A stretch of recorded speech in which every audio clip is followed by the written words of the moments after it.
Hey everyone, how's it going? So WonderCon happened this past weekend, and with WonderCon came new footage or just recycled footage that previously wasn't seen before publicly in trailers for various movies such as Godzilla King of the Monsters and X-Men Dark Phoenix, or just Dark Phoenix for short since that's how they're marketing it.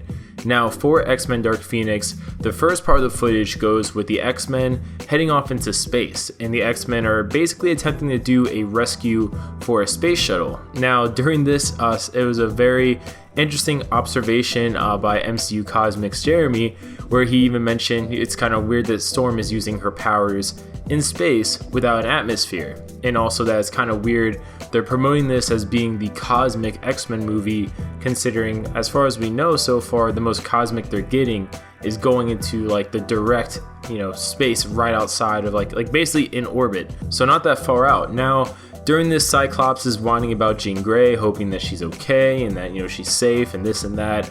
And certain X-Men characters such as Mystique back on Earth are actually really famous, I guess, during this time period, because they have action figures that are sold to kids, and I guess they actually show a kid playing with the Mystique action figure. Now Mystique, or I guess better known as Raven in this new timeline of films, argues with Professor X about how women on the team have been taking, I guess, more risks than men. Now the movie is also known to be set 10 years after Apocalypse. We kind of already knew that, but it's kind of a laugh out loud moment when you say it to yourselves, because you're like, well, they don't really look it. No one looks 10 years older. The only character that really has an excuse for why they may not look different is Mystique. And anyways, Cyclops also, I guess, threatens to kill Magneto if he tries hurting Jean, because I guess the footage isn't just for like the beginning of the film, it actually jumps to later in the film as well. We see that Beast can still shapeshift in between his human form and his beast form.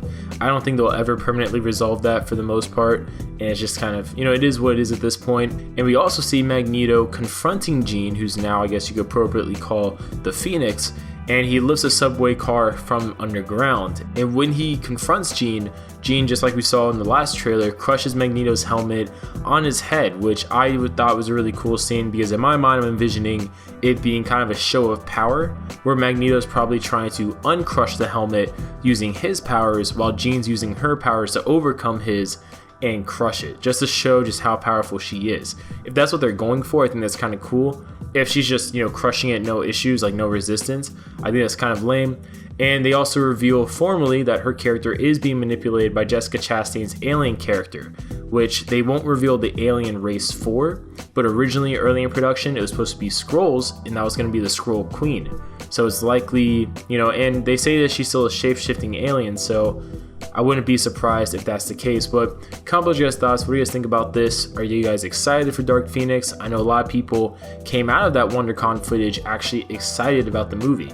So comment below, and we'll see you guys later.